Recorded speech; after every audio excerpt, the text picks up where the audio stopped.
अस्सलामुअलैकुम, hello beautiful people, very very happy Sunday.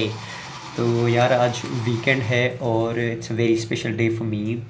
वो इसीलिए कि कल जो है, कल मंडे है और कल मेरा एपीएस में ओ लेवल्स के लिए या ए लेवल्स के लिए कल मेरा डेमो और इंटरव्यू है। यानी पहले मेरे ख्याल से डेमो है, फिर बाद में इंटरव्यू होगा, या आई डोंट नो कि वो डायरेक्ट डेमो भी ले रहे हैं और इंटरव्यू भी ले रहे हैं। It's totally depend on them.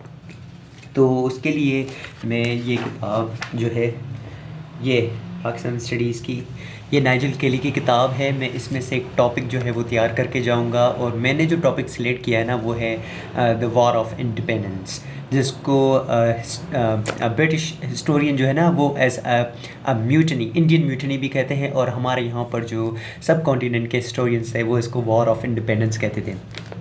अच्छा, मेरा पहला भी वहाँ पर इंटरव्यू, पहला मेरे वहाँ पर डेमो हुआ था। उस डेमो में मैंने बहुत ज़्यादा गलतियाँ की थी। पता है उस डेमो में मैंने क्या गलती की थी? उस डेमो में मैंने सबसे गलती ये की थी कि मैंने वाइट बोर्ड इस्तेमाल नहीं किया था, और मैंने बस खाली आया और जल्दी जल्दी में वो डेमो दे के चला गया। तो बाद में मुझे पता चला था कि उन्होंने मुझे फेडरल बोर्ड के लिए रिकमेंड किया है, not for the A levels and O levels के लिए, और ना ही कैम्ब्रिज के लिए। उसके बाद फिर अगेन दोबारा इनका डेमो आया और इंटरव्यू आया। तो मैंने जब दोबारा गया था तो मैं वहाँ पर अगेन मैंने सोचा यार देखो ना, मैंने गलती की, अभी मैं दोबारा वाइट बोर्ड भी यूज़ करूँगा और अच्छी अच्छी इन्फॉर्मेशन, क्लियर, आसान, इजी लैंग्वेज, इजी टोन, मैं वो इस्तेमाल करूँगा। उसके बाद जब मैं गया और मैं वहाँ पर सिलेक्ट हो गया था पर मैंने फिर से सबसे बड़ी गलती ये की कि मैंने उनको कहा, उन्होंने मुझे कहा सर आप आ जाएं, हम आपको बुक्स वगैरह भी दे देते हैं और आपको एक टीचर भी दे देते हैं जो आपको गाइड करेगा ये कैम्ब्रिज का ना। पर उस वक्त मुझे छोटी क्लासेस मिली थी, क्लास 6 और 7 में भी, if I am not wrong, या जितना मुझे याद है। अच्छा, पता है मैंने बड़ी गलती क्या कर दी? मैंने उनको कहा मैं गाँव जा रहा हूँ, मैम प्लीज़ आप वेट करें, मैं एक हफ्ते के बाद आ जाऊँगा, तो प्लीज़ आप मुझे रख लें। उन्होंने मुझे कुछ भी नहीं कहा, येस हाँ ना, उन्होंने कहा ठीक है सर कोई बात नहीं आप चले जाएँ। उसके बाद जब एक हफ़्ता गुजर गया उन्होंने मुझे कॉल किया, आई एम सॉरी हमने एक और टीचर रख लिया है तो आप अभी नहीं आ सकते। तो उन्होंने मुझे जब दोबारा बुलाया तो उन्होंने मुझे मतलब सिलेक्ट किया था फेडरल बोर्ड के लिए। आई वॉज़ नॉट हैप्पी। उसके बाद वहाँ पर पढ़ाने के दौरान मुझे अगेन एक अपॉर्चुनिटी मिली। मैंने कहा यार मैं दोबारा जाऊँगा, दोबारा जाके ना पेपर की तैयारी करूँगा, ओ लेवल्स ए लेवल्स के पेपर्स पैटर्न को समझूंगा, उनके तौर तरीक़ों को समझूंगा, मैं दोबारा जाके जाऊँगा इंटरव्यू के लिए ना, वो डेमो के लिए। उसके बाद उनके प्रिंसिपल ने मुझे नहीं छोड़ा और उसने मुझे शायद पता नहीं ये कहा कि नहीं, आप जैसे उस्ताद की हमें ज़रूरत है तो मैं आपको अपनी स्ट्रीम में से नहीं निकाल सकता, आप ये सेशन पढ़ा लें, उसके बाद फिर आप जो है ना वो भले वहाँ पर जाके डेमो दे दें हमारे उस सेक्शन में, ओ लेवल्स और ए लेवल्स में। उसके बाद जनाब क्या हुआ कि आई वॉज़ वेरी हैप्पी। मैंने कहा चलो ठीक है यार, है ना, थोड़ा वो एक्सपीरियंस हो जाएगा ना। तो मैं वहाँ पर गया और हाँ, मैंने सोचा चलो यार खैर है कोई बात नहीं, मैं कंटिन्यू कर लेता हूँ ना, मुझे कोई एक्सपीरियंस वगैरह होगा तो फिर मैं आगे चला जाऊँगा। उसके बाद फिर क्या हुआ, उन्होंने उन्होंने मुझे कहा, मैं वहाँ पर बीमार हो गया और I was not able to move. तो मैंने बस ये डिसाइड किया कि यार मैं इस्लामाबाद छोड़ के अपने घर जाऊँगा और वहाँ पर कोई जॉब वगैरह ले लूँगा और वहाँ पर कोई प्राइवेट जॉब वगैरह जो है ना वो उसी में काम करूँगा। पर इट वॉज़ माई मिस्टेक। मैंने 8 माह वहाँ पर गुजारे और मुझे कोई अच्छी जॉब नहीं मिल रही थी। I was so shock and so confuse कि जिस भी मैं स्कूल और कॉलेज में जाता था वो मुझे 15-20 हज़ार रुपये ऑफ़र करते थे, इससे ज़्यादा नहीं करते थे। And I was just thinking कि यार 2023 में, एक साल पहले 2023 में एक बंदा जो है, जो एक उस्ताद है, वो कैसे जो है वो इतनी कम सैलरी में जो है वो एक घर का गुजर सफ़र कर पाएगा। तो मैंने कहा नहीं यार मैं यहाँ पर जॉब नहीं करूँगा।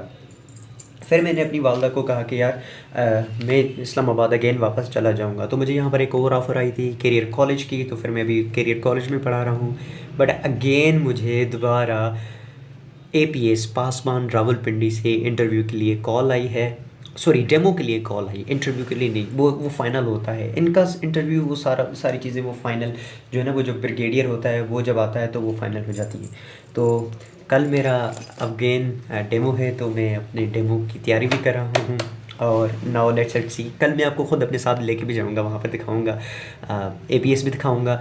अंदर तो अलाउ नहीं होगा क्योंकि डेमो के दौरान आप रिकॉर्डिंग नहीं कर सकते ना, और इट आल्सो लुक्स ऑकवर्ड कि मैं यहाँ पर डेमो दे दूँ और मैं वीडियो बनाऊँ। No, it's not okay. So इसके लिए कल मैं आपको लेके जाऊँगा इंशाल्लाह। कल मैं थोड़ा सा आपको दीदार भी करवाऊँगा एपीएस का। एपीएस का दीदार भी करवा दूंगा। उनका बहुत अच्छा सेटअप है, बहुत नाइस, डिसिप्लिन, हर चीज़ बहुत अच्छी है। तो कल देखते हैं, फिर मैं आपको बता दूंगा कि मेरे डेमो में क्या क्या हुआ था, मुझसे क्या क्या पूछा गया था, मेरा डेमो कैसा रहा था। और इंशाल्लाह फिर रिज़ल्ट्स के बारे में भी आपको बता दूंगा कि इवन एम आई सिलेक्टेड और नॉट। अगर अल्लाह ने मेरा वहाँ पर रिज़्क लिखा होगा तो मैं जाऊँगा, नहीं लिखा होगा तो नहीं जा पाऊँगा। पर मैं एक चीज़ से बहुत बड़ा सेटिस्फाइड हूँ। वो सेटिस्फाई ये हूँ कि यार अल्लाह ने मुझसे कोशिश मांगी है, रिज़ल्ट नहीं मांगा। तो मेरा काम है कोशिश करना, कोशिश करके वहाँ पर अपना जो है ना, वहाँ पर अपना डेमो देना और इंटरव्यू देना, आगे अल्लाह पे छोड़ देना। तो नाउ लेट्स हैव टू सी कि क्या होता है। इंशाल्लाह ताला मैं आपको फिर मज़ीद आगे मज़ीद आपको जो है ना वो बताऊँगा कि मैं सेलेक्ट हुआ हूँ या नहीं हुआ। बाय। अस्सलामुअलैकुम एवरीवन। तो यार अभी तकरीबन 3:30 बजे हुए हैं। मैं सुबह 8:30 बजे गया था और अभी 3:30 बजे हुए हैं मैं वापस आया हूँ। मेरा आईपीएस में इंटरव्यू था, तो मुझे सफ़र में सिर्फ 2 घंटे लगे हैं, बाकी इतने इंटरव्यू और डेमो के लिए मुझे वेट करना पड़ा था। तो यार I don't know why I feel bad. हालांकि मैं अपना माइंड बना के गया था कि मुझे ज़्यादा एक्सपेक्टेशंस नहीं रखनी चाहिए, क्योंकि मेरा काम है सिर्फ कोशिश करना, आगे रिज़ल्ट है अल्लाह ताला के ऊपर। तो मेरा डेमो बहुत अच्छा हुआ। मैंने वॉर ऑफ इंडिपेंडेंस और 1857 और उसके काजेज़ जो थे वो मैंने बोर्ड पे बच्चों को समझाए, और मेरा डेमो बहुत अच्छा हुआ था। फिर मुझे रिकमेंड किया गया आगे कैम्ब्रिज कोऑर्डिनेटर को कि वो मुझसे मज़ीद पूछे। पर जब मैं कोऑर्डिनेटर से गया तो कोऑर्डिनेटर के पास गया तो कोऑर्डिनेटर ने मुझसे कहा कि सर आप कैम्ब्रिज पहले पहले कभी पढ़ाया हुआ है। पहले उसने कहा आप इंट्रोड्यूस करें अपने आप को ना, तो मैंने इंट्रोड्यूस करवाया। फिर उसको मैंने बताया कि मैं यहाँ पर एपीएस में भी पढ़ा चुका हूँ। तो उसने कहा फिर क्यों छोड़ा आपने। मैंने कहा मैंने इसी वजह से छोड़ा था क्योंकि हेल्थ इश्यूज़ की वजह से। तो उसके बाद फिर उसने कहा कि अच्छा, उसने कहा कि आपने कैम्ब्रिज पहले कभी पढ़ाया है। मैंने कहा नहीं मैंने कैम्ब्रिज कभी भी नहीं पढ़ाया। तो उसने कहा अच्छा तो फिर आप कैसे पढ़ाएंगे। मैंने कहा मुझे एक चांस दे दे, मैं ज़रूर जो है ना वो प्रूव करके दिखाऊंगा कि yes I am a capable person. उसने कहा सर पता है, भले आपने मास्टर्स किया हो, एफिल किया हो, पीएचडी किया हो, पढ़ा कोई भी सकता है। आप में से हर एक टीचर बेहतरीन लेक्चर दे के आता है, बेहतरीन पढ़ाता है। पर ए लेवल्स में जो ओ लेवल्स में गेम होती है ना, वो है मार्किंग स्कीम की गेम। यानी the marking scheme is the game changer for the students. तो मैंने कहा अच्छी ठीक है मैम। तो वो मुझे मार्किंग स्कीम के बारे में अभी बता ही रही थी ना, तो उसने कुछ पेपर पे लिखा, ये कहा और जब उसने जाते जाते मुझे कहा, यानी मैं बैठा हुआ तो उसने कहा कि देखें सर, जब आप दोबारा कहीं पर भी इंटरव्यू देने जाए ना, कहीं पर भी इंटरव्यू दें, कहाँ पर भी, तो काइंडली आप जो है ना वो मार्किंग स्कीम के बारे में लाजमी दे देना। तो मैं समझ गया। मैंने कहा था शायद आई एम रिजेक्टेड। मैं सच कहूँ मुझे बहुत बुरा भी फ़ील हुआ था, अजीब भी डिमोटिवेटेड भी फ़ील हुआ, क्योंकि कल तो मैं बड़े बड़े नारे लगा के गया था कि यस मेरा काम है कोशिश करना, ये करना वो करना। But I will be honest, really वाकई में बुरा लगता है जब आप रिजेक्ट होते हो। पर जब मैं गाड़ी में बैठा फिर मैंने ख़ुद को समझाया कि बात सुने कि यार failure is also the part of life. अगर मैं यहाँ पर फेल हुआ हूँ तो इसमें मेरे लिए कोई भलाई है, मेरे लिए कोई अच्छाई है। शायद मैं इससे ज़्यादा डिज़र्व करूँगा, मैं मज़ीद कोशिश करूँगा, मज़ीद अपॉर्चुनिटी आएगी, मैं मज़ीद अवेल करने की कोशिश करूँगा। बट फ़िलहाल मुझे नहीं लगता कि मैं सेलेक्ट हुआ हूँ, क्योंकि मुझे उनकी बॉडी लैंग्वेज से लग गया था कि I think I am rejected.